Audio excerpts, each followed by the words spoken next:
Hi there. Hi, everybody. Hi, Laura. Welcome to the call. Hi, Eva Teresa.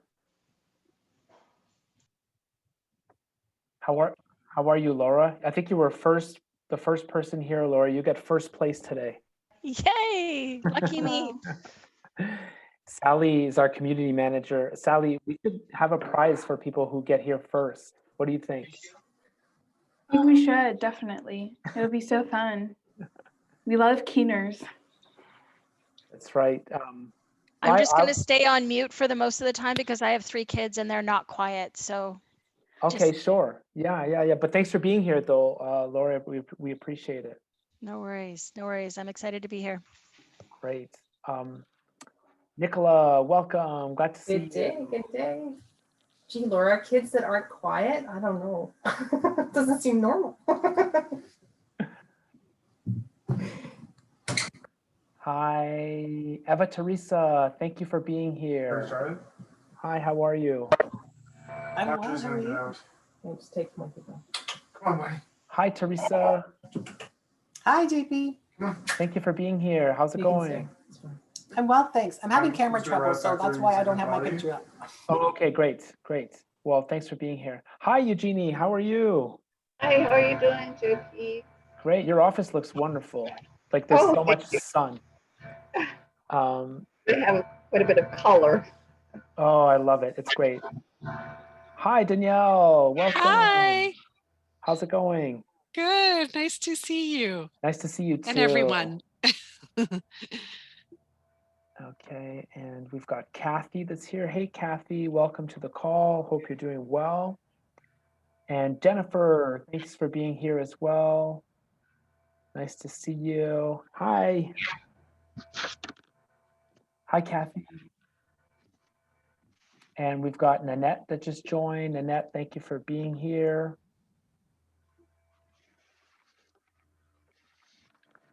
And Iroko was working on audio or video, but welcome, Eriko. And welcome, Cheryl. Welcome, Kathy. Thank you for being here. Thanks for having us. My pleasure. Hi, Carolyn. Hello. Oh, Carolyn, you get an extra prize for a Christmas tree. Welcome. That looks great. Thank you for being here. Okay, so I'm just letting in more people. Laura, you might have won first place for arriving here, but Amelia got first place for registration this time. Amelia, I loved seeing your registration immediately after we sent out the invites. That gave Sally and I a huge boost. So thank you for that. Hope you're doing well. And speaking of invites, Jennifer Bader is here. Thanks for being here. And Jennifer, you get the prize for improvising when you realized that JP didn't send you the invite until the last minute and you registered last to be here. Wait, me? No, I'm sorry, Jennifer Kellington. I meant Jennifer Bader. Oh, I thought I won something today. I know. I just keep saying people win things, but now like I have to back that up. Sally, we really have to help people win things. Wouldn't it be fun every webinar, like you win something?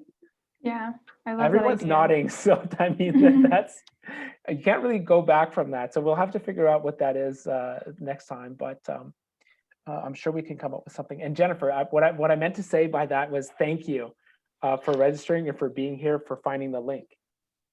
Oh no, improvise is my friend, improvisation. So I'm happy to join and participate. Good. Well, thanks for being here. We'll certainly give you more chance to speak a little bit later on. But in the meantime, just a big welcome to everybody else who just joined. I see Penny. Penny, I think you invited Kathy and other people from your team. So it's really lovely to have people from your group join. So thanks a lot for being here. How are we doing? We're 2 over the hour. We're just going to let in a few more people.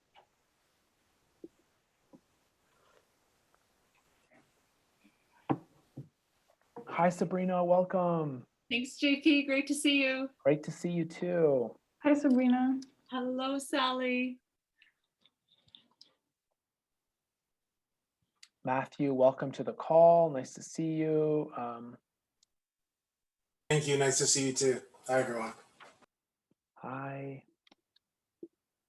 And Gabriella just joined as well. Thank you for being here. I see Subata as well.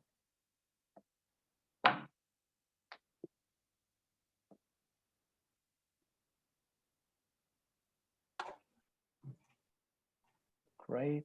And Joelle is here too. Bonjour, Joelle. How are you? I'm good, and you?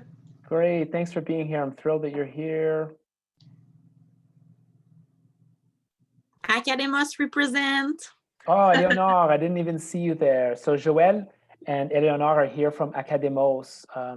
That's really a cool group. You know what, Eleonore, why not? This is about the community for this webinar. Why not share in the chat Academos? How do you write Academos and what's your website? It might be something interesting for everyone here to check out. And I just kind of, have a little crush on Academos, the company. Met them by coincidence at a conference called Connexus. We were sharing booths one beside each other, and we both kind of, I of course gave them the pitch for the challenge card. So they had to play the challenge cards, which is what I do to everybody at conferences that I meet. And I thought what they were doing was pretty cool as well. So that's how we met. And Holly just joined as well. Welcome, Holly. Hello, JP. Hi, everyone. Great. So I think this is a good time to start. And I think that was a good segue because since Sally's joined here, Sally Adams, our community manager, and since Sally's joined, she's really pushed me to get closer to our community. And she keeps asking, what can we do for our community? And it was her idea, based on the feedback that you gave over the last 2 webinars, to do a session just focused on the community. Who uses the challenge cards? Who uses the challenge mindset?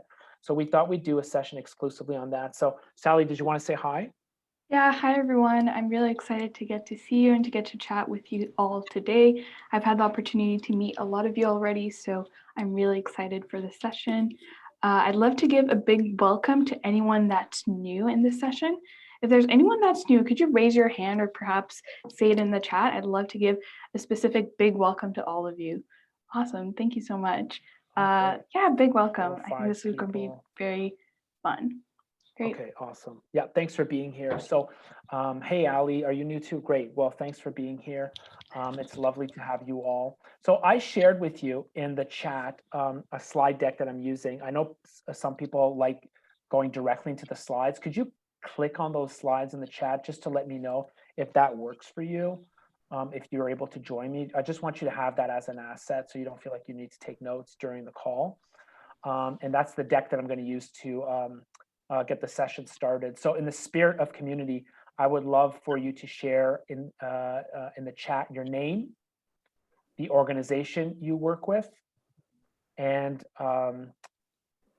what did I have as a third thing? Your city. Oh, that's fun to know someone's city. So could you share those 3 things? Actually, I'll share my screen with just the prompt. Sometimes that's helpful that you see the exact exercise. So here's what I'm asking you to do. Could you please share your name, your organization, that means your school or your company, in the chat.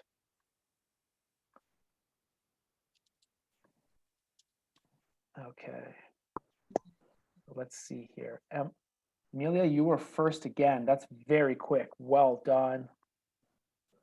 Yeah, this is lovely to see where everybody's at. Matthew, you're new too, but you're in the kitchen. You are forgiven. It is kitchen times. We actually experimented with a different time today. We're alternating between 4 p.m. and 5 p.m. Eastern time. I'd love it if you told me actually what times were most convenient for you. So that would be fantastic to hear from you. So let's see here. Okay, Amelia, Danielle, Ali. This is great. Wendy Rose, welcome, Wendy. Thanks for being here. Great, I see Cheryl. Thank you. This is fantastic. Thank you for sharing your city, where you're from, where you're at. So this is interesting because I always wonder if we have more Canadian or American clients, and it's hard to say because as you might already know, there's 17,000 decks of cards in use all over the world today. You all know, most of you who know that I'm from Ottawa in Canada. That's where I was born, and that's where I am today. I'm at a co-working spot today called Co-workly. Sally's actually in the same building as I am. We're just in 2 different rooms right now. But we actually have a huge group of people that are using the challenge cards in the US as well as all over the place. But I always find it interesting to see like where people are using them. So for those of you who are in the US, just know that there are also a lot of people using them in Canada as well. So that's an awesome icebreaker. Rich Feller just joined. Rich, thank you so much for being here. It's awesome to have you part of the call. How are you? Good, bud. Great to see you. Great, terrific. So as I was saying, the idea behind this session is to hear some examples from people who are using the challenge mindset in their communities with their students. And I wanted to give off a quick intro for people who are learning about the challenge mindset for the first time. And I thought the easiest way for me to do that would be to talk about our approach and how it's unique. So in the slide deck, you'll see Rich, this is the slide that you talked about when you said this is the money slide, which really means it's the crux of the message, or it shares an important part of the message. So I'll share this for some that are learning about the challenge mindset for the first time. SparkPath, the company, was created to change the way we prepare people for their future. Let me contrast that with the existing approach. Today, many young people are being asked when they're preparing for their future, what's your favorite class? Then once you know someone's favorite class, for example, if they like the biology class, you might recommend some education options like a college major that's related to this program. It's very easy in this case. You could take biology as a major in college. Then you keep moving up the hierarchy. You could actually become a biologist to work for a biology company or a biotech company. But then eventually, once you're working for 5 or 10 years, you actually start to understand what are the problems we're trying to solve as a biology company. And sometimes you get there to the end and you really see what the problems you're working on and you do not like them. They don't resonate with you. Sometimes you get there and you love it.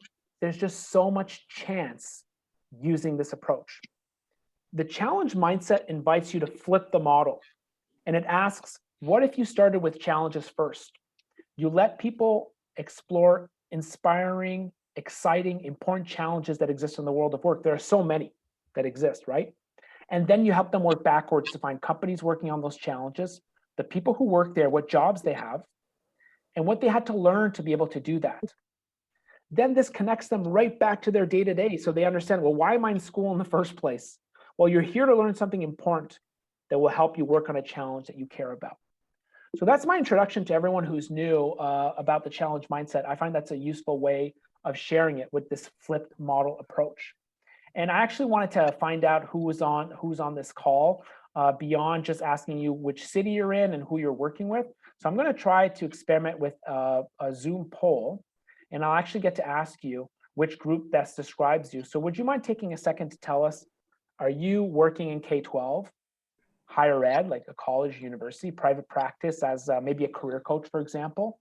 Maybe you're a counselor educator, maybe you're working for a nonprofit, maybe you're a student who's interested, or you have a completely new category other that we should create for you. And if you could even tell us in the chat, by the way, what that category could be.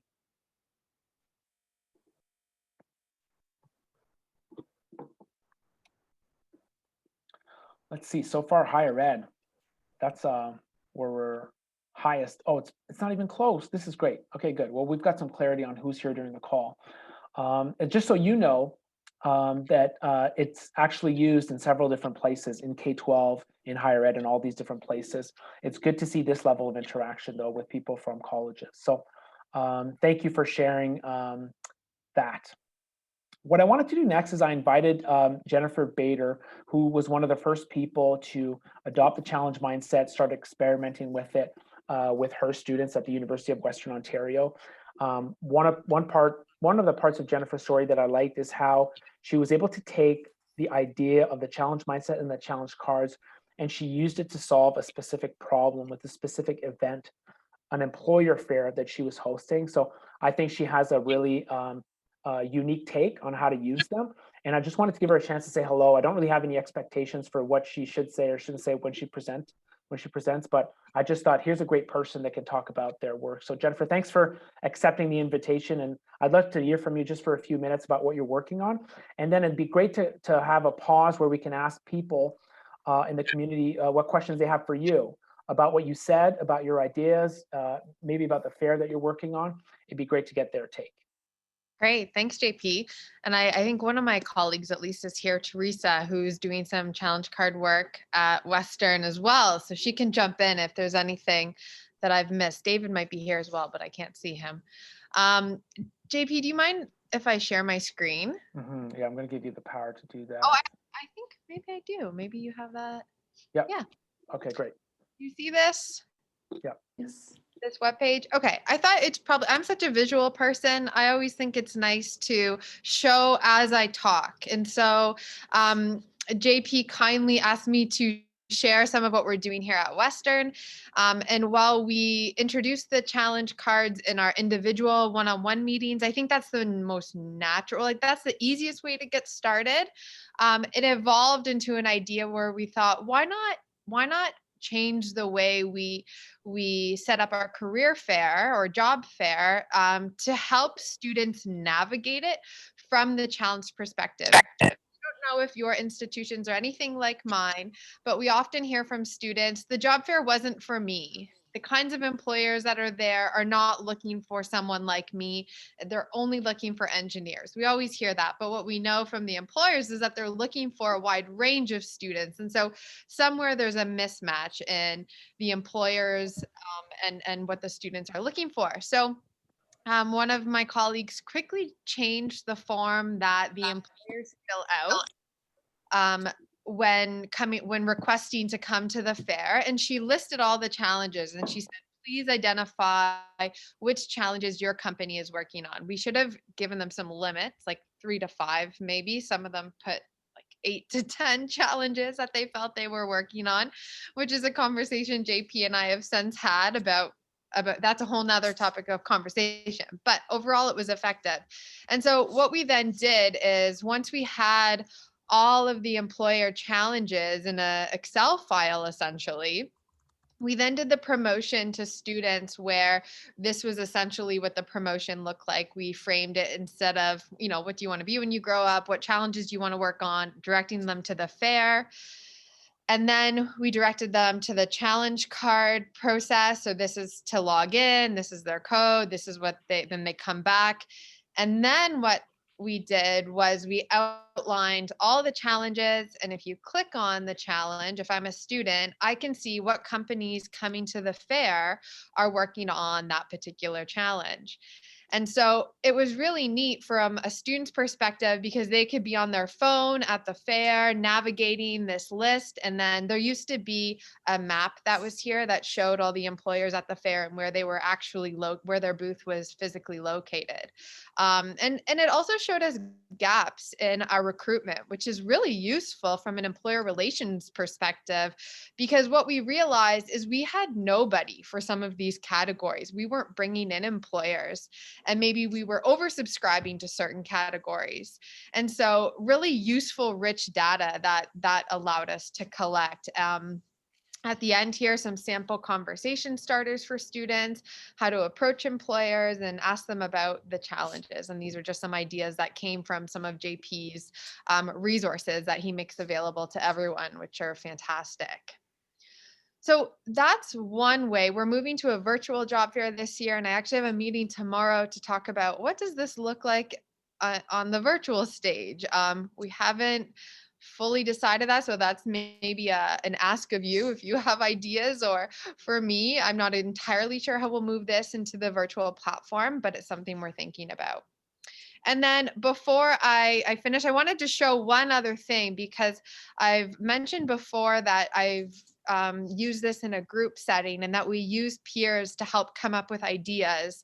And I wanted to show you what this looks like. And so one specific session I ran with students, I think it's this one here. So I use what's called Padlet. And what I do, this is kind of, I have this initial tile here. And the instruction is, I'm very interested in, the challenge goes here, add extra context if needed. And then your peer has to answer one or both of these questions. Do you know of a person, company, organization, or group who's working on this? Or what steps could I take to learn more? And so we give participants this link. They press this little pink plus. They fill in like, I think this one is a little bit better. I'm very interested in designing the future of transportation. And then people comment and give them ideas around what they might look into, or ideas of, who's working on that kind of thing. So even I have an aunt and uncle who invested in path clinics and found success that way, opening it. Like it was just a really neat way to leverage that peer connection to support with how do we move these ideas and challenges forward. Okay. That's great. That's it for me. I like it. I have several questions, so I'll selfishly take on the first question, and then if other people want to write in the chat or just jump in with what they would like to add. But I'm glad you talked about the Padlet, because this came up in the last webinar. The last webinar we focused on how do you research once you choose a challenge, how do you research companies, people, jobs, education programs? And we did a deep dive on that. And one of the objections, or one of the issues that someone brought up, was that it's difficult for students to do that. They feel pressure, they haven't done that before, it's hard. And then you made the suggestion of, what if you matched two people and you asked them to do each other's research? And right away when you said it, I got it. And tell me if I got the spirit right. But the thing about the crisscross is that you just release all this pressure to find the one right company, the one right thing. If it's for someone else, you can just explore randomly, and then you exchange that information. And it serves as like a really great icebreaker. And I think Padlet is the tool that you use to capture that information. Did I get that right? Or was that just my own imagination about what you could do with it? Hang on, that's exactly it. Great. So thanks for sharing that. That's really, really useful. Going back to your the career fair you did. So the year before, you did not do a career fair based on challenges. Then all of a sudden you did. Organizationally, how did you make that happen? It was actually pretty straightforward. It literally was two of us who did it. One on the employer relations side, and it boiled down to the employers already filled out a form. Normally, it's a digital form where they request to be part of the fair, pay their fee, and we used to ask them, who are you recruiting for? Undergraduate, graduate, or different faculties, I think. But often they would just check all the boxes. They're recruiting for every faculty, and that was that. And so what my colleague did was she removed that and instead listed all the challenges and asked them. And so it was really a modification to a form.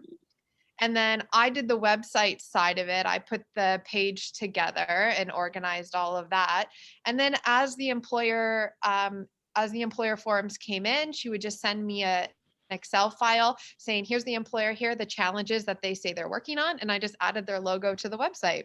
And then when we did a mass communication about the fair, we included in that mass communication information about this challenge method. So it became part of the branding of the fair. And so it wasn't particularly complex. It was just being willing to try something new and make some quick changes. That's great. Well, you do make it sound easy, which is awesome. And by the way, everyone, if you want to hire Jennifer to run your challenge fair virtually, she's available. It's $1 million per event. But she's great. She's good. I didn't say that I was at Western until I think 2 a.m. before the career fair. I'm going to pull the curtains open here and tell you what really happened. You should. Because at the booth, everyone had a booth, and I was trying to figure out, how do we show, if I'm a student walking around, I didn't do the challenge cards, or I just showed up to the fair. How do I know what companies are working on what challenges while I'm there in person? And so I had these long printed color cards with the challenges, but then they had to be attached to the booth, and multiply 5 challenges times 50 booths times cutting tape and cutting paper. It was a lot of work. So I would do that differently next time. Okay, you showed your dedication. So I'll just read some of the comments. So thanks for the comments in the chat. Lacey said that is where some of our students are getting stuck or disengaged, the daunting task of researching after the sort.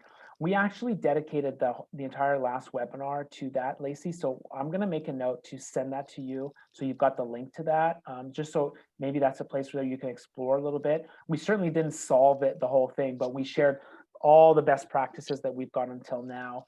So you might find that helpful. And then I think it's Shanae or Shiny. My question is, do you know if there's also emphasis on the career path not being linear through these discussions, career fairs? Actually, since we've got enough people, would you mind asking that question like out loud? I know I gave you the option to say in the chat, but are you in a place where you're able to connect through audio as well to ask it out loud? Oh, yes. Apparently I was unmuted this whole time. Yeah, I guess my question is because like students forget that career paths are not linear. Like just because you have a master's in, I don't know, religious studies doesn't mean you have to be working in that field. You could use that for so many other things. So I think even in the career fairs, employers are asking to talk to students or whatever, like emphasizing those challenges are really great for showing that you don't have to have an engineering degree to work in a company that focuses on engineering. Like they will also do human resources staff at some point or accountants or whatever. But stuff like that. Like, do you think there could be a more emphasis on non-linear career paths through these discussions? Okay, good. The audio wasn't good, but the question was fantastic. So Jennifer, you got that? Did you hear? Kind of. Could you clarify? It was breaking up a lot for me. Yeah, well, I can tell you what I heard, and then you can add if you want on top of that. The idea is that, like, do you think that the fair, I think the question is like, do you think the fair helped your students realize that careers are not always linear? Just because you studied math doesn't mean you need to go see a math employer. Yes, simply yes. I think maybe not at the scale we would have wanted to achieve because not everybody who came to the fair did the challenge card sort. But I will say, I think about 1,000 students took it, whether they came to the fair or not. And it was one of our most popular pages and continued to be one of our most popular pages after the fair. So students kept coming back and looking at the employers and kept revisiting that page. And so that says something to me that they were perhaps thinking about employers from a different perspective and thinking about the challenges versus, am I the kind of person they're going to hire? Yeah, I think the question asked poses like a really complicated new worldview to students, but it's the truth. It's the absolute truth if you go and work in the world of work. And I think I've already shared with you that my background's in industrial organizational psychology, and I got to consult with all sorts of different companies, and that really solidified my belief that it takes an interdisciplinary approach to succeed. I worked with so many people that worked in new fields, new domains. They were leaders, changed disciplines, changed industries, changed companies, changed functional expertise. The question is like, how do you help students who are younger or less experienced learn that? And that's one of the reasons that the cards were built. It's just so easy to sort a deck of cards, and then you start getting those lessons around how the world of work is interdisciplinary. But after you sort the cards, of course, you got to reflect on it. You have to do a concrete activity like further research. It could be an employer fair, like Jennifer just mentioned. There's so many different ways to make it come to life after that. So that was terrific. Any other questions, comments, reactions for Jennifer? Holly, you had one earlier. Sorry, I forgot. Go ahead. It's okay. So Jennifer, I know you were talking about Padlet. And did you say you just had you had two students sort of swap, or was this more like multiple students maybe were like brainstorming on like one student's idea or challenge or things like that? Yeah.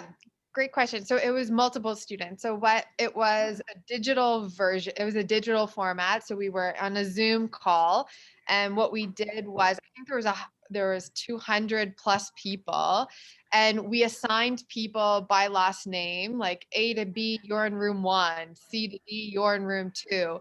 And then we posted all the room links in the chat. And then depending on their last name, they clicked on that room link and it took them to their room Padlet board. So I had set up Padlet boards. I think there were 32 rooms that we set up. And so then they were in a room with around 5 to 6 people. And they put their challenges and then they commented on what each other's. And we put music on and tried to make it kind of fun, and they seem to really enjoy it. That's great.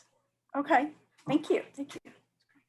During that time, Jennifer, I mentioned that we had done another webinar that was about research. And then I said I would send it to someone, and several people asked me to get the link. So I'm going to share that in the link right now. Would you, those of you who are interested in the last webinar, would you mind going to get it in the chat now? I think that hyperlink should work. You could save it in a new tab. I want to make sure I don't forget to send you that before the end of the session. Okay, Jennifer, a big thank you for making this come to life and using it with your students and figuring things out and trying something new. I mean, it's a huge inspiration and role model for other schools, but and for us as well at SparkPath, is seeing you do that work just makes us want to keep going, continue, and bring this idea to more people. So really big thank you for the work that you do. I appreciate it. And thank you, JP. I think the reason there's so many people on this call is because the work that you're doing is making our work so much easier, and really supporting students. So thank you. I'm thrilled. Thanks. I'm glad. And we got to get better at that. That's what Sally and I are thinking about 2021 is we built this tool, the challenge cards, that does something useful. How can we make it more useful? So you'll be hearing more about us in 2021 about how we can help. And I even like the turn of phrase that you used, Jennifer, is making your lives easier. You and I had a call last month about that. Well, I asked you, well, what's going on in your life? Like, what's hard about your life? So you sharing some of those things was helpful for me. And even me getting to share some of my dreams and ideas about how SparkPath can grow, that's really useful. Thank you. Okay, let's keep going. I love to hear more thoughts, more ideas from people about how you're using the challenge cards, what issues you've got. You know what, I'm gonna give the floor to Nicola next. If you would love to take a few minutes to share some of the creative ideas you've had, because you've also been using the challenge cards for a while. You've had a unique group of students who you followed their progress over a longer amount of time. That's something interesting that you've done. You also came up, one thing I like is you came up with creative questions that you ask after the card sort to get students to digest in a more meaningful way. I think if you'd be willing to share that, that would be useful for other people. Yeah, so one of the things I did was a group activity as well to help students understand each other's challenges. So I had a group of about 15 individuals. They all did their own cards, and then they came in for a touch point, and I had them group themselves into the color component of the cards. So if they were all health oriented or people oriented. And then I gave them some questions to work through. They had to pick one particular challenge that they could all kind of unite on and come up with a challenge that they wanted to solve and a potential solution around how they would go about solving that. So the questions were pretty simple that they got to explore. I'll share them with you and I can throw them into the chat box. They come from an appreciative inquiry perspective. So it gets them to explore what's possible. So discover by asking themselves, how have you engaged in this challenge in the past? Then ask them, how could you engage in this challenge in the future? It gets them to dream a little bit and come up with some potential solutions. Then I asked them to talk about thinking about how the challenge that they've chosen and imagine that there were no limitations and money wasn't a factor. How would you want to solve the challenge? So that leads them to some ideas around action and things that they want to learn more about. And then finally, how could you learn more about the solution piece leads to the change. So that helps them deliver and deploy the information that they're coming up with. So it really got them to explore a little bit more about how to process their interests and how to think about how it works in the world and in terms of what they want to learn, where they need to seek more information. But when they did the presentations for one another to share what they found, it was a really interesting discussion because they began to understand the interdisciplinary components of it. So the people who were really interested in technology understood how the people in creativity could support them, and the people, and then, I mean, technology is everywhere. It could help the healthcare, and that they started to see how they could work with one another on solving these problems as well. So that was a really interesting group aspect to explore. Thank you. So I'm going to throw those questions in the chat box for you so you can have them. Yeah, that would be great, actually, because as you were saying them, I'm like, like, oh, those are great. So you're going to share them with everybody, right? Yeah. That's great. Thank you. It would certainly work one-on-one as well. It doesn't have to be in a group. Okay, so I want to reread them. Yeah, so you did the grouping. So you might have heard Nicholas say about the grouping and the colors. Some of you might have noticed that the colors have similarities, right? Like when I built the first deck of cards, I'll tell you what the colors were. Blue was for health, purple technology, orange bleeding into yellow was economics. I had green environment, red creative, and I'm forgetting a color, aren't I? Yeah, pink was society. And then to that, we added a whole other set of skilled trades cards. And the groups were it was less clear to make the groups. And I had mixed feelings, just to be very transparent about the promoting the groups. I'll say it this way, Nicola, I like it when you use the groups.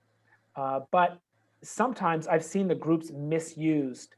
I'll tell you what I mean. People brought the job title mindset and use the groups as a new form of classification. Oh, you're a blue, so you're gonna have a career in blue, you're gonna have a career in health, and then whoop, we did a lot, like way too much of this. So I tend to talk about the colors only when people ask about them for that very reason. So that's up to you to judge. Like there's some people on this call that you're working in higher ed, you might be less afraid of that, but especially with high school students or for people working in high schools, I tend to be careful around that. Did you want to add something to that? Yeah, I was just going to say, sometimes it can help to have them look at the job titles as competencies. So counselor is also a competency, for example, right?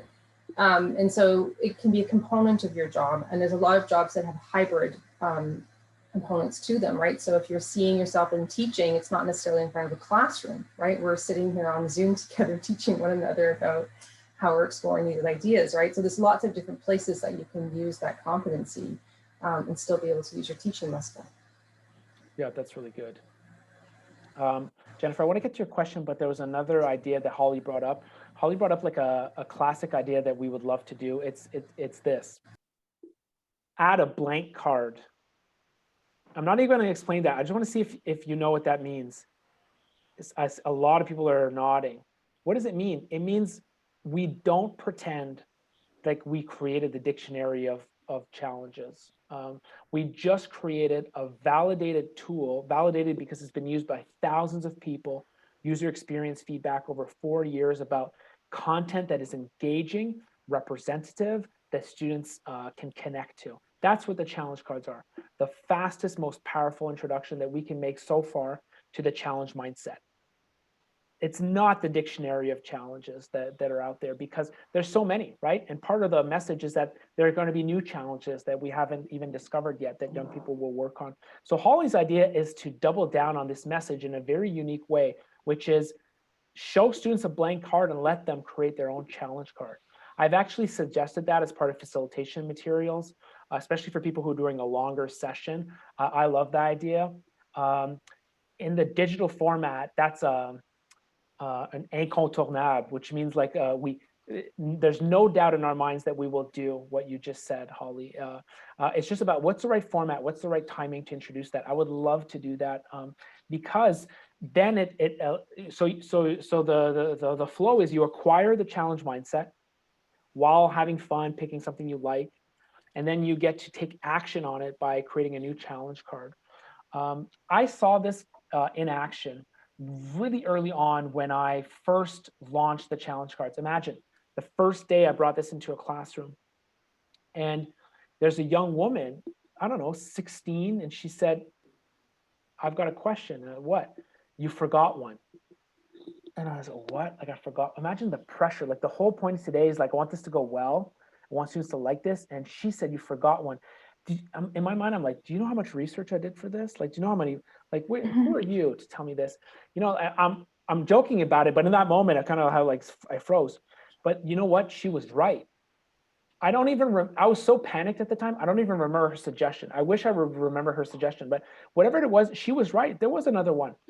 And at first I thought, oh my goodness, like this is too bad. Like I missed that in the challenge cards. And I thought it was a bug. But then I realized eventually it's a feature. This is the point of the challenge cards. You should wish, you should hope that you have a student tell you at the end, you forgot one. That means they've integrated the challenge mindset. They're already using it. And they're using it to tap into something that they've seen inside themselves or in their world. And now they've got language and a framework to be able to do that. So anyways, Holly, that was a really long response just to say, heck yeah, to your idea, because I think it's really important. And it's a great fit. So let me go to Jennifer's question. I wonder if anyone has mapped the cards to academic disciplines.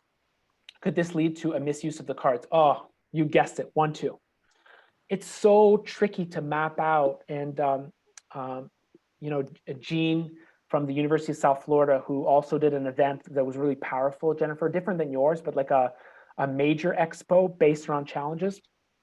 Her and I talked at length about this, and where we landed is that it can be useful as an introduction to give students suggestions or ideas about what they can learn to be able to contribute to their challenges.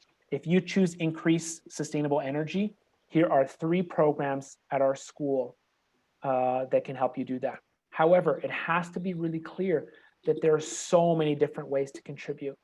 And in the real world of work, it requires so many different academic disciplines. So you got it. It's like a great spark that maybe we can give students while being very careful not to be prescriptive that there's one path to be able to do that. Is that similar to how you see it, by the way, Jennifer?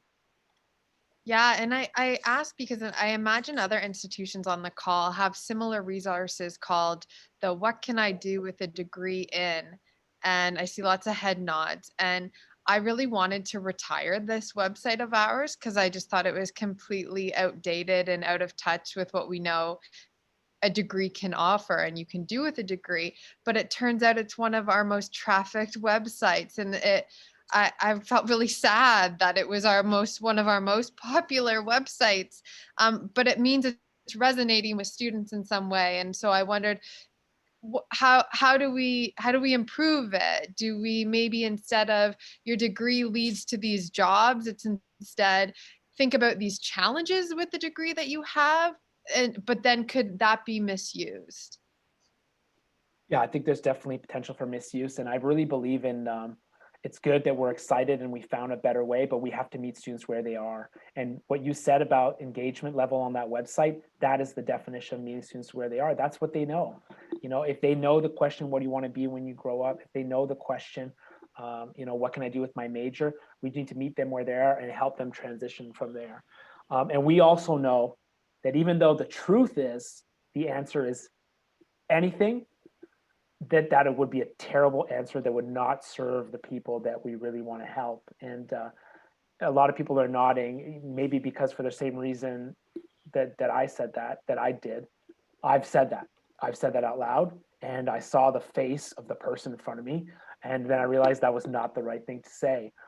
So there's somewhere in the middle where we can give powerful ideas and suggestions that offer simplicity and engagement, and then also relay that complexity. Great, thank you. Rich, like the idea of job titles as a competency. Thank you, Nicola, for sharing that. Danielle, how do you decide which jobs are on the back of the cards? That's a great question. I felt like my only job was to share that message, the balance of what students would expect to see and that interdisciplinary nature, something they would not expect to see. That's what I was working with, you know. You know, Rich and I have talked a lot about removing the job titles on the back of the cards, and some of you on this call as well, which is what a great point. This is taking the challenge mindset all the way because we're removing this need for job titles. But again, in the interest of meeting the student, the person that's at the heart of everything that we're doing, where they are, what I found in my research is that they needed the job titles to anchor themselves. This is real possibilities, real jobs, real things I can imagine. So I've kept them there. And even adding a nuance, in the digital version, since we have more, we can play a little bit more with how things are presented, that job titles are currently hidden. You have to click on a plus button on the back of the card to see the job titles. So they're still there. They're there to support people. However, we create some distance before they get there right away, because you know the worst case scenario. You have a student that's thrilled, they pick their favorite challenge card, and then they turn it and they say, oh, no, that's not for me. That's not one of the jobs I wanted to do. So it's all about these trade-offs. Okay, Holly, I'm curious, when using the physical cards, have others asked students about themes among all their most interested cards? I do that often, receive amazing conversations. Would you mind sharing, Holly? Like, what kind of amazing conversations? For other people who haven't done this, what kind of amazing conversations could they expect? Yeah, I'm curious to see if other people are doing that. So when I first started using the cards, JP, I didn't follow all the directions to the end. That's okay. So I would have the students put them in the 3 different piles, and then we'd set the 2 piles basically aside, and we'd look at the most interested. And there might be quite a few, right? I'd have students with 8 cards in that pile. And at first I did not whittle them down to 3. So, but I'd have them all out. I didn't tell them anything about the colors, that I meant anything. I didn't emphasize that at all. I didn't talk about that.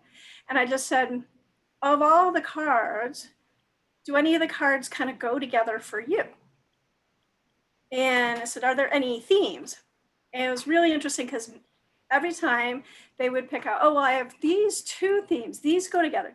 The colors didn't necessarily pertain. They match different colors, which I also always thought was interesting. And then sometimes there would be one card and they're like, well, I'm interested in this, but it doesn't tie to these 2 themes. It's just like, it's the thing I'm interested in, right? And that might be like what was it? Like physical health, well-being, mental well-being, like that card. It's kind of a blue one, I think, and that sets off to the side. I had an incredible conversation with a young woman about her and her best friend. She was like, we always had this vision. She was going to be the astronaut and I was going to be in mission control. I don't think I ever could have gotten to that conversation without the cards. And the conversation was fascinating. I can't say it was a nice linear for her on what she was going to major in or what job she was going to pursue, but she had a very rich conversation. So I have students who are stuck on talking about themselves and their interests, but when I give them the cards and we have that conversation, they're able to open up.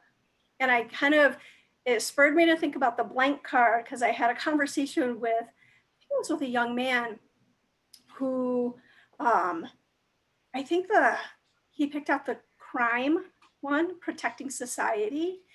And we got talking about all that. And he was like, well, I really care about gun control. And it's really, I was like, well, he's a student fairly recently out of high school in the United States, where we have a lot of mass shootings in schools. I'm not surprised that he cares about gun control, unfortunately. So those are just a little bit of the kinds of conversations I was having, and it really helped students open up and start talking when they were sort of stuck. If I just asked them what kind of classes do you like, or what you do in high school, they were able to talk about the cards instead of themselves. So that's what that was like. I love hearing those examples, Holly, because and the people on this call are trained listeners. If you compare yourself to the average person, you're in the 90th, at least the 80th percentile in terms of your listening skills. So you would even think to ask that question because you're going to listen. What are you going to listen to? Their values, their interests, their stories, meaning, hope. It's incredible what you hear if you listen. So that's wonderful. And I guess I have a thought or a feeling I want to share to the group. What I find is that those who are willing to take the time and ask those bigger questions, it tends to be more at the higher ed level. So those of you on the call, I think it's a minority of you, there's only 5 or 10 that are at the K-12 level in high schools. Are these questions that you find you can ask as well? Or are you missing the time? Or do those questions not fit in with younger students? I don't want to put you on the spot, but I'm just inviting you if you'd like to answer. And I'll start with Kathy here, who wrote in the chat. She works with grade 7 and 8 students. And you ask them to create their own business card. This sounds like a really cool activity. So let me read this out. They look at their skills, and when they create their own business card with a unique title for their dream job, reflecting their abilities, interests, it will be interesting to see what happens after using these cards. Oh, I see. So now you're going to use the challenge cards. They're going to make their own business card. You know, even though I do all this work, you know, against job titles, I'm not actually opposed to people having job titles. I should make that clear. So this beautiful project of you making a business card, and if you still have the challenge card, if you still have the job title in the business card, that's cool. That's okay. I'm okay with that too. I might invite you to have them include the challenge that they want to work on as well, as a cool add-on to your project. But regardless of what you do, Kathy, I'd love to see them if you're willing to take pictures and share them. And if I can share them with other people and it doesn't, you know, involve any data privacy issues for your students, I'd love to share them on my blog for other people, because that seems like a really cool activity, right? Like it's a simple activity that could be really interesting. So thank you for sharing that. Let me go to Rich's question next. So Rich, I think you might use also the cards and combinations, right?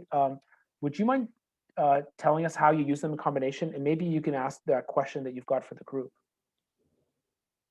I'll just take you off mute here. Yeah, if you wanted to unmute yourself. Yeah, thank you, JP. I'm thrilled with what you've created, because it allows me to stimulate clients. And they look at 2 or 3 cards, they begin to go away from job titles to say, really, what are the themes of connections? And then from those connections, how can you begin to see yourself as an entrepreneur or a consultant to that larger problem? In trying to get people away from jobs, I think it's nice to think about not only the challenges, but how do they crosswalk? And then what kind of people are crosswalking those connections? And those are the ones that are most interesting to show you the broad range of things you might do to solve problems in those connections. So I think combining the cards make a lot of sense. I wondered if others had done that. I think we've got at least one person who has. Well, I mean, Holly's example was just that, and a bunch of people raised their hands when they've done that. I want more people to chime in, but I'll start with Lacey, who I think answered to you. I've shown some students my own top card results so they can see how they reflect on what I do now. Then we discuss how the results are not necessarily 3 different choices that you can only pick one, but that the top results can all factor in together. Yeah, I agree with that. That's great. Nanette says, I was inspired by the June 19th article in SARIC, The Power of Play Using Cards with Lego, Serious Play, to create the Lego Career Challenge for National Career Development Month last year. That's really cool, Nanette. I'll have to go check out that article about Lego. Not only because I like Lego, but it sounds like a cool article as well. I guess my question back to you, Rich, would be what you're describing, and anyone can answer, but what you're describing, would that be classified as advanced use? Like to be able to ask the right questions and guide someone through that reflection, is that advanced use that should be reserved for people with higher levels of training? Or do you think this is something almost anyone can pick up and try to help guide someone through? Well, I think the best learning sometimes is role models. So I'm trying to get people to see how other people put together their lifestyle, and their lifestyle is not only just their job, it's paid, but all through the non-paid work. And since I don't think there's going to be enough job titles to meet all the self-actualization needs we all want to seek, it's really, how do I build a life that allows me to work on challenges that I might have to do this to get paid, but my life is really dedicated to this other challenge. So I'm trying to go larger than job titles, and also talk about how do we live our life using our efforts and our skills to solve different challenges. That's fantastic. I've got an article I'll pull up here from SARIC that published the 8 guiding principles of careers. And one of the first ones is career plus life. And I get students to read that I work with, and a lot of them comment on it. Oh, I didn't know. Like, oh, I didn't know career and life was together. Sounds to us like our ears are pricking up, like what? But we know, maybe they've been taught that these 2 things are separate. So I think it's a really good reminder for them. But Rich, you also gave me the idea of just giving more examples of people, just giving more examples, more stories. for people to discover either online or in our educator guide about how people are integrating different challenges, working on different challenges, some professionally, some personally. So that's great. Carolyn, through discussion, a student decided that big data was how he wanted to work. Oh, across a bunch of other cards, which were more like industries, healthcare, sustainable energy, and small companies and startups based on the entrepreneurship card. So 6 cards told a bigger story. That's good. Let me play that back, Carolyn. Some of you might know this card, so you already know exactly what she meant, but let me play it back. There's a card that says create and use big data. And I like formulating the language behind the challenges is how can we create and use big data? But you could also frame create and use big data like as a competency, like Nicola suggested earlier, right? Like, so how can you create and use big data when you're advancing health informatics, when you're protecting society from crime, and you know, from a cybersecurity perspective? So that's really wise. So Carolyn, did you have to guide the student to that reflection, or did they already get that on their own? No, I had to guide a little bit, but it was not that difficult. So as they were starting to lay out the cards physically on the table, which is, I'm talking to Sally tomorrow about the virtual cards and trying to figure out how it will work. Sorry, I think it's Thursday, by the way, Sally, just so I'm not confusing your calendar. But like, as I was paying attention to like the ones they were setting aside, the ones they were hesitant to set aside, and the big data one was just sort of down at the bottom, and I'm sort of a visual person. So I thought, what if, I said to the student, like, what if big data was just sort of how you worked along the bottom as a foundation? And then he quickly said, yeah, because I'm really drawn to these industries. But like, for example, I don't think I'm going to be a key engineer in I'm not going to be an engineer in sustainable energy, but I would like to be in a company that's solving that challenge. But my type of work would probably be using big data. And so he himself sort of figured it out more, but guidance from me. And then the entrepreneurial one, he didn't want to lay it aside, but it didn't really fit in. And then we just started talking about types of companies. And I said, why are you drawn to that card? And the more he talked about it, it was the type of company he wanted to work in. So I said, well, what if, you know, many of these areas that you're choosing, like sustainable energy, are really like a lot of tech startups. And so he had actually worked at Shopify in the summer. And so he'd been exposed to a lot of entrepreneurial ideas and approaches. And so that's how we just sort of laid that one on the top. And it felt right to him. Yeah, that's great. I mean, the classic one is the entrepreneurship card to connect it, but big data, that's really good that you made that connection too. And I bet there's a few more, like I can think of master tools and machines as like, well, you want to use specialized tools, you want to use them here. So there's a lot of potential about combining the cards. So I'm really glad you gave me the examples. Hey, we've got 5 minutes left together.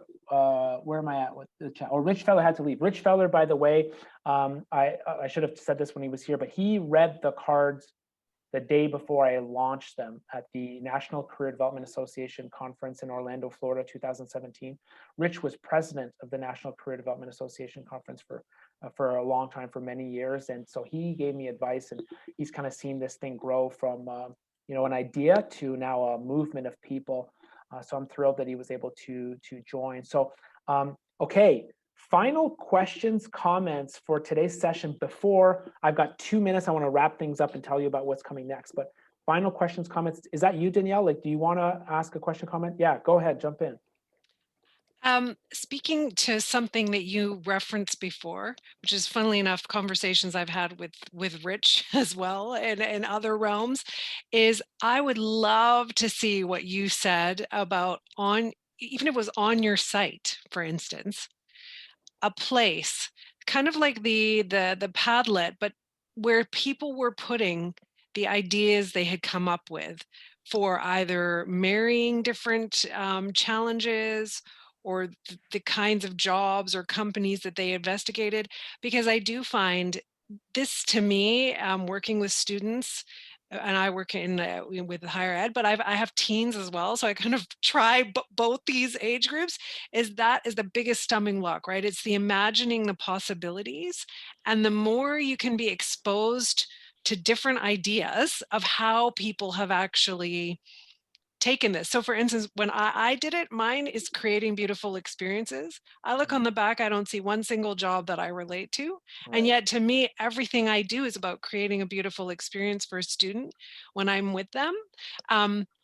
So that would be an example, right? That I could put my challenge card was creating beautiful experience, and this is what it means to me. This is in my job how I could imagine doing that. So I don't know if that's an idea in your mind to have a sort of repository that you could go with the student when they are identifying challenges that appeal to them, and which kind of goes along with the jobs that are on the back, but it opens it up past that of how other people have imagined this challenge related to a job title or something or a project in their life. Yeah, I would love to. I mean, and I'll help you with it. Thank you. I actually need your help. That's like when I talked to Jennifer about the biggest platform I can imagine that would solve so many students' problems, the next versions of SparkPath.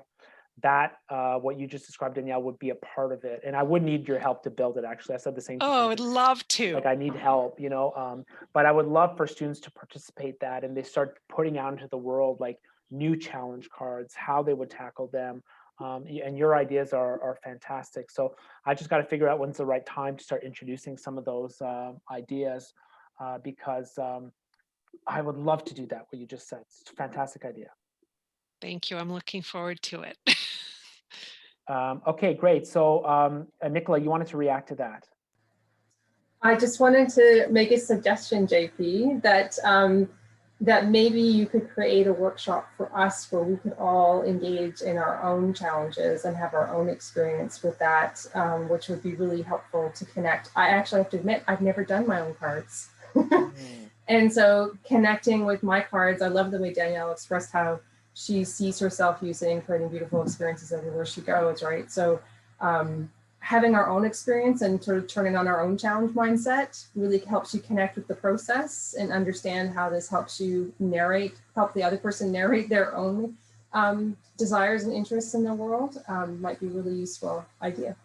So us living it as the user, the participant. Yeah. Are other people interested in this? Because this sounds like a great idea to me. Okay, great. Let's do that in February. We'll schedule that as the next Challenge Mindset webinar.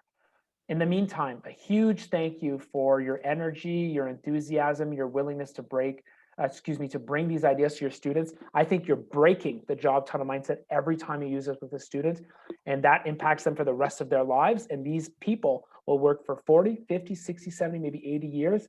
And thanks to you, that's going to be a way better experience. So I'm so thrilled that you were able to join today. I'm going to stay on for those of you who have more time to stay on if you want to chat more. But for those of you who have to go, huge thank you for your work, for being part of this community. I appreciate you and what you do. Thank you. Thank you, everyone. Thank you. Thanks very much. So exciting. Thank you, Carolyn. Thank you. So JP? Yes. So I like that idea that Danielle was talking about. I think it'd be interesting because there's people who are out there working professionals. It'd be interesting to see them do challenge cards, like not just students who are like trying to envision, but like see examples from people who are out there, right? I don't know if that's exactly what you meant, Danielle. Instead of students trying to like help and brainstorm, but also bring people who are like out there doing things and saying, yeah, this is how I would do my challenge cards. This is how I see myself living it currently. Yeah. You know what? Yeah, I think that's a great idea, because that is the issue I find with the younger generations is how do you imagine something when you barely lived, when you haven't been out in the world exposed to, the more you live, the more you learn about what different people do. And you're quite limited when you're 15 or 18 and insofar as what you know. And so you can only imagine what you have the capacity to imagine. And some people are more creative than others, but I love that idea. I wasn't thinking of that, but I think that's beautiful. I mean, that's actually what I will tell students, right? This is what I chose. And yet it's not any job, on the back isn't my job, right? But this is how I view this. So I think that's a beautiful idea. And then it exposes, this population anyway, the younger one, to to different ways of thinking about work, right? Yeah. So yeah. Yeah. We're And, on, but you we're know, going to help you create this site, JP. Yeah. Great. I'm pumped. Because so many people, right? So many people too these days, I think, you know, have love different it. career paths and they like marry up different things. And, you know, as students, right, they still, you know, have very, like, from a developmental standpoint and a limited life experience standpoint, kind of like, okay, it's a really hard choice coming to do this one thing for the next 50 years. I'm like, well, of course, that's a hard decision. I wouldn't want to make that decision either. Sounds awful. What pressure. This is like the one decision you're going to make in your life to determine the rest of your happiness forever, right? It's like, so not true. And I do think even for people seeing how people have, view this problem and what their articulation of it is, because I've asked my teens who are 15 to do the cards. And I'm aware that there definitely is a limitation, even in knowing what kind of problems they want to solve. They barely lived yet, right? So that and then so it's great to introduce them to that notion. But to me, inspiration or seeing what people are actually doing with this is the way to really take off, especially I think maybe for anyone, but especially for somebody who hasn't lived a lot. Right. I like the idea. Oh, sorry. Go ahead, Laura. Sorry, I was just going to say, as the mom of 3 15, almost 16-year-old boys, if there's any tips or tricks that all of you lovely people have for me in trying to get my children to go through this process, because it's hard as a parent, you want to see them succeed, but I'm finding that challenge between telling them what they should do and motivating them to consider the options that they have, right? Like it's a difficult balance for me, who has no career counseling training, who is just a mom trying to do the best they can. And so. Nicola, do you want to go first? I was just going to say, like, one thought to sort of add to the mix of the conversation to keep in mind might be about encouraging those students about what they like to learn about, what's important to them that they want to learn more about. Because when they enter the work world, that's going to be a continuous evolvement. They're always going to be engaging in lifelong learning. That's the 100% now. So if you're following those interest areas is what I think the card gets you to talk about, as well as for me, it connects to narrative theory too, because it really begins to get you to talk about what's important to you in the world and how you want to connect with it. And that's where those oddball cards can come in, right? Like I had somebody wanting to do science or medicine and couldn't figure out what to do. And all the cards were blue. They were all medical, like it's health oriented, right? Except this one green transportation card. I was like, where's that coming from? And that was the first card I asked about. He's like, oh, my dad's an engineer. And my whole life, he would come home with these like problems that he was trying to solve at work. And we would invent things to solve the problems for him. And I'm like, you invented? And he was like, oh, the whole thing about the idea of having his own lab and creating it and designing it and being the inventor of medicine to help other people just took him away from serving in a hospital with a patient, but serving them in another way, right? That one card helped him with that clarity. It was so fun to see the light bulb go on. So, but that's in terms of how he liked to learn, right? It's not about doing the same thing, like learning how everybody else is doing it and then doing it. He wants to learn how everybody else is doing it and then see how he can do it, right? He wants to invent. And so how you want to learn, what you want to learn, those pieces could be really part of this part of the conversation for younger people. I do have I have a 14 and a 20-year-old, and that's how I have really pushed them the whole way through their school. What do you want to learn about? Like, take courses that are interesting to you, explore, understand more about what the world is, discover. Those are the clues that will lead you in the right direction. Don't worry about the rest, because they come home in grade 5 or 6 stressed because there's some kind of presentation. Oh my God, Mom, I have to pick what I want to do for the rest of my life. I've had those conversations with them too. I wish mine were that motivated. Mine are more like, yeah, we saw the guidance counselor today and I picked my courses. And I'm like, well, what'd you pick? Foods, because, I want to eat in class. I'm like, oh my God. But you know what I do with my girls? I mean, I'm in the field, but I think you could do it in general. I actually said to them, this is I need you to be a bit of a focus group, because the person who owns this company would like to know how a 15-year-old would respond to this. And so I want you to tell me what this experience is like. And so that Good that was idea. then they had all kinds of opinions of what they thought from the macro angle, but they actually did it. Nice. So I thought, oh, this is a good way of getting them to. And but I will say something else, JP. I don't know if you've experienced this, but one of my daughters, she completely responded to the colors and the pictures. Like she couldn't care less about what anything said, but because she is quite visual, it was all about her choices were all about the pictures. And I thought that was really interesting too. I don't know how much you've had that. Have you? I love that. I love that part because the pictures are imprecise, they're blurry, they're icons. So that means people can see what they want to see in them, which was kind of the goal. And when I started building this and people were like, oh, what do you mean cards?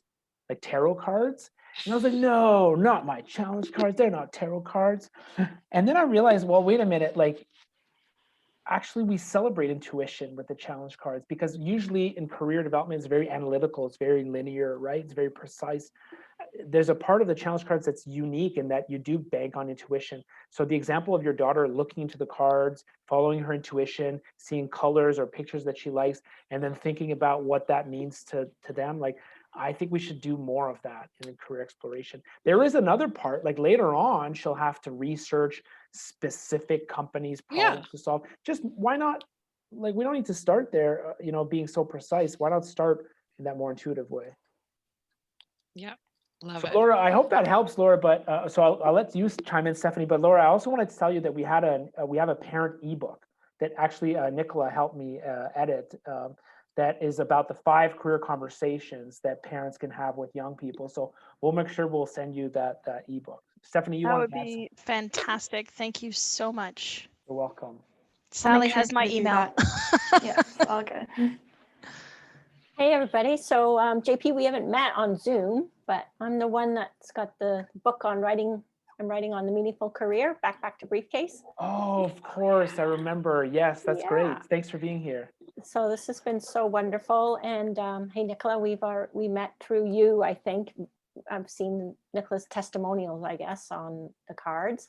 So what I was just thinking of, and is kind of jumping off of the woman who showed us from Western, those companies that are actually in recognizing that they are solving those challenges or working on them, is some kind of content, which could easily be a webinar on these are the people solving this challenge, YouTube webinar, and then this next week, these are the people solving this challenge, and just pulling some people, because we would have access through our networks of employers to people that are working in a variety of interdisciplinary or whatever we want to do it. But I do think it would help with what Danielle was saying, like that visual of who's already working in it, to share how they're working on it. It would just be that next piece of the puzzle.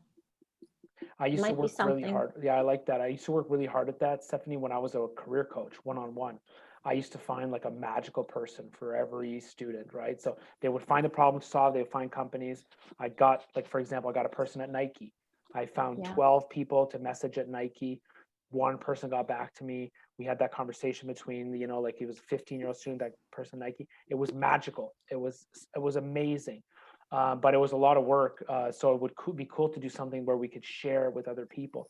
In your version of the idea, I don't know if you've thought of this, but would it be student facing, like made for them, or made for us, the helpers?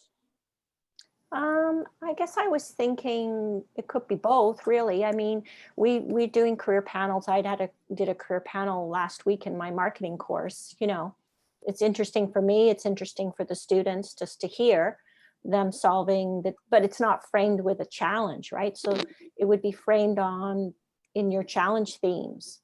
But then between, I was just thinking with, was it Jennifer, was the girl from Western that showed, those companies. Well, right there's 4 or 5 companies that, okay, they've already identified they're solving that challenge or working on that challenge. So who would like to speak to that, on a webinar amongst this whole community? I'm sure we could, come up with you interviewing them, basically, right? Like moderating it. And it would be. Yeah, it's a great idea. There's a elementary school that did a career fair in this format. Instead of having people come to sell their job titles, they had the students pick a challenge card, and then the teacher found people in the community working on that challenge, and then people came into the classrooms and they were matched based on which challenge card the class wanted, and they came and they talked about the problem they were trying to solve, not there to sell their job title. So it's very doable, I think. I love it for it to be online too, where people could click on a challenge and see examples of people. That's the ultimate dream. Yeah, I just think that the act like a library, right? Exactly. I mean, even if it just started off being that you could click on that challenge and just see what people had written about, I chose this card because, and this is how I see it, or even something simple like that Padlet. I mean, it'd be beautiful to have, videos, but even, or even just a list of companies that are working on that challenge, or something that gives a starting point when you get to okay, these are the challenges that I'm interested, now what? Because I do find that I will end up in the brainstormer position a lot, right? Because I happen to be an ideas person and I but also because they are limited in what they can imagine. So even those starting places of seeing what people have said. I mean, the ideas I came up with when I saw create beautiful experiences or meaningful experience, I think it was, none of them were on the card. And so this is an example. I could go on the create meaningful experiences page and just jot down, these are the ways I imagined doing that. Right? Now somebody else goes in and reads those and thinks, oh, that's cool. I didn't think of that. And then, yeah, I love the creative aspect. And then I want people to be able to like what you said, like it, and then that in some way would save it to them. So then they would start accumulating a lot of stuff they like. They just start accumulating a lot of stuff that they like. So they go from a stage of, I have no idea what I want to do, to look at all these things that have really stimulated me, that I'm curious about. I think that would be really powerful. Great. What do you need from us to make this happen? That's what I want to know. Well, you have a small army. What's that? Did you have a small army? Well, it's not Dumbledore's army, it's JP's army. I'll tell you the way I said it to Jennifer. It's I need a group of people that would commit to building it with me along the way, so that they can buy it and use it with their clients. Because I'll just give you some of the math on it. Makes sense. 50 challenge cards, ballpark. We would need to provide at least 2 or 3 different companies for each challenge card for the activity to work. So that's 150 companies. And then if we want to give examples of people at those companies, we can't give one, because who works at Nike? If you just give one, it's going to make it look like the only way to look at Nike to be. So we need at least 3 people at each company. Well, now we just got to 500 people, right? And then what do you need to learn to? And then it gets really complex, really big. But I've always had the dream of making that, Danielle. I've always wanted to do that. So I would just need schools that be ready to do that and commit and be on the journey with me, and then get it once we get it. So that I could fund the whole project and team to go along with it. That's probably what you expected me to say. That's right? The way I said it? JP, do you mean by say with the challenge cards come the library of videos? Yes, it would be the end of just buying the digital card sort, the digital card sort being the tool. It would be now it's you get the whole platform. You get the whole thing. I mean, I think there's a difference between, well, I guess it is what's on the other side, because interestingly, so there's a company called, I think it's Candid Careers. I don't know if you've heard of this. I think it's Canadian. And they have a bunch of videos people talking about what they do. I think maybe it's an American company. It is an American company, that's right. But my team looked at it, and interestingly, it appears that the majority of my team voted it down. I don't know why. I wasn't one of them because I liked the idea of people being exposed to a bunch of jobs. But so that was interesting to me. So that's a university team. It's just one, obviously. But so I guess it depends on what the thing is. And I the having employers or companies talk is one thing. Having people just write down or brainstorm in a document all the ideas that come up from how they might solve a problem is another. Like, to me, that seems like way less of a huge endeavor. Yeah. So I Do you know told what I you my mean? Like, big it's idea, almost but you're like, kind of bringing me down. What about this one specific part? That's the one that really lights you up, right? yeah, like I'm just thinking, I just did a course for career practitioners, and we used Jamboard, which is a Google sort of, you put Post-it notes, and it's really fun. They're different colors. And I had them brainstorm, something for what, because they were going to be working with clients. Say somebody said they were interested in flowers, what might they do? And they just put a whole bunch of Post-it notes on Jamboard, right? And it was really easy, and you can save the Jamboard document. So like something, maybe there's like an easier way to, because I do feel like this is part of making your business more attractive too. And I completely understand the financial choices on your end, obviously, right? So I'm trying to think, what is a way to make this piece tantalizing without it being incredibly costly for you? But that's always the best solution, I think, in software development is if you forget your big, huge idea. What's the smallest one you can start and test with? So that's a really great way of looking at it. Thank you for that suggestion. Yeah, I mean, even if you use something like Jamboard, I mean, I don't know what that would look like in the context of your site, but something that's existing where people can just, even put Post-it notes. That's a great idea. And then you see what happens. Yeah. Danielle, who would be contributing to that then? I guess anyone, right? Like, it could be me.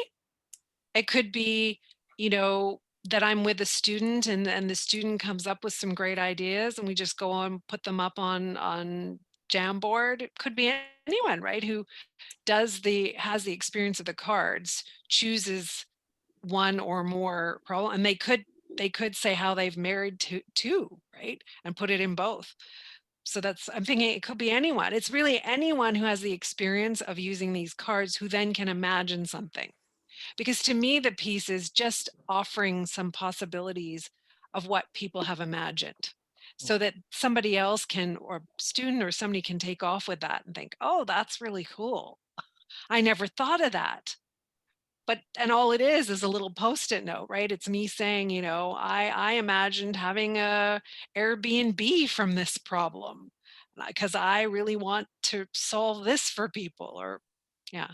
What do you think, Holly?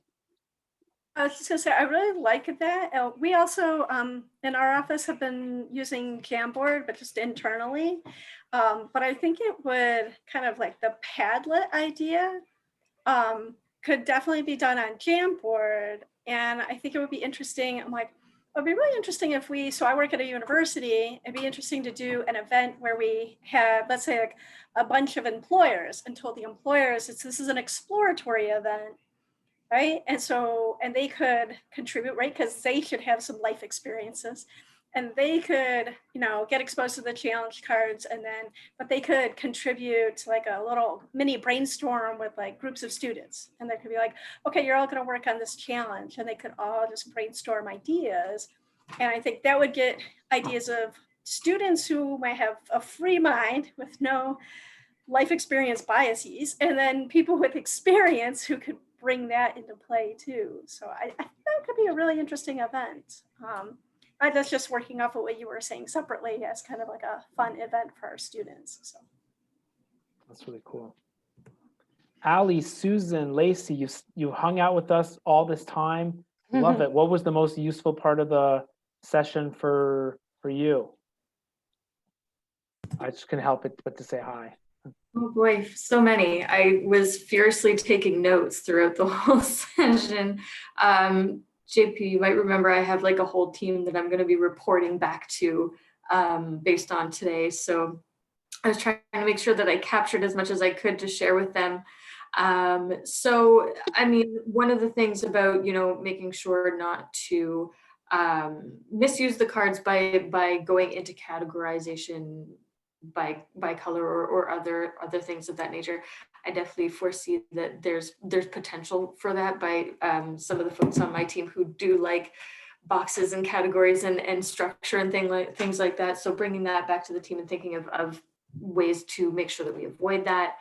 The idea of creating the own challenge card, having students do that on their own.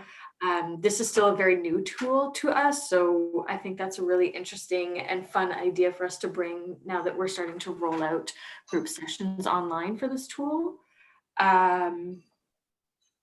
Just a whole bunch of things. And then I am also currently in the middle of emailing you right now regarding the question that I had regarding accessibility. So I will send that to you before end of day. Great. Holly, who we just left, she just left from the University of Buffalo. We did an accessibility audit at the University of Buffalo to, showcase how our tool works with accessibility tools. So I'm sure we'll have plenty to share with you. Great. Thanks for being here. What about you, Susan? So many things, and Ali and I have done a couple of Spark Path presentations together with USask, and one thing that I was reminded of, somebody actually mentioned this at a previous event like this that I was at, and I had forgotten about it, is the idea of using the challenge cards prior to an event, and which made me think about that again. We're going to be hosting Indigenous Spend a Day sometime in the spring, and I think it would be really great to invite the students to do the challenge ahead of time. And then when they come to our event, to place people in breakout rooms based on their challenge results. And that would give us time to plan ahead and have some guest speakers in each one of those breakout groups. So I'm thinking that was a great reminder for me to think about using them prior to events. And I think that would really build the excitement for the students to think about. We could maybe even pose it as a surprise guest event based on the topic that they were most interested in. So I think that was a highlight for me, was reminding me about using them prior to events. I think that's a really good idea, but that's many really good ideas. That's great. Well, I'm glad you're both here. And I'm not sure if you realize that, but the way that you use them at the University of Saskatchewan in recruitment, there's several schools that do that. We didn't focus on that today, but that'd be a great subject or a great topic for another day for people to hear. Wait a minute, you're not using this in career services. Like, how does this fit with student recruitment? And for the people who stayed on, you might already understand what it means. It means that your institution is offering a powerful message to high school students. The world needs you. How do you want to impact the world? Here's how we can help. And I think you're so well aligned to share that message. Here's how we can help. You can learn this, you can learn that, you can learn that, and here's how it'll help you impact the world. So I think it's really great, the stuff that you're doing. So maybe we'll try to find a place for you all in 2021. You can update us on your events and what you've been doing. I'm sure other people would love to hear it. No pressure. Sounds good. That sounds good. Okay, let's wrap up. Thanks for your time, your energy. I love it. I love the ideas that you shared today. Can't wait to do this again in the new year. Thank you, everyone. Thank you. Thanks, everybody. Thank you. Good night, everybody. Thanks, Nicola. Bye, Thanks, guys. Danielle. Great to be a part of this. Thanks, Ali. It was fun. Thank Thanks. you. Talk to Bye. you soon. Thanks, Stephanie. See you, JP.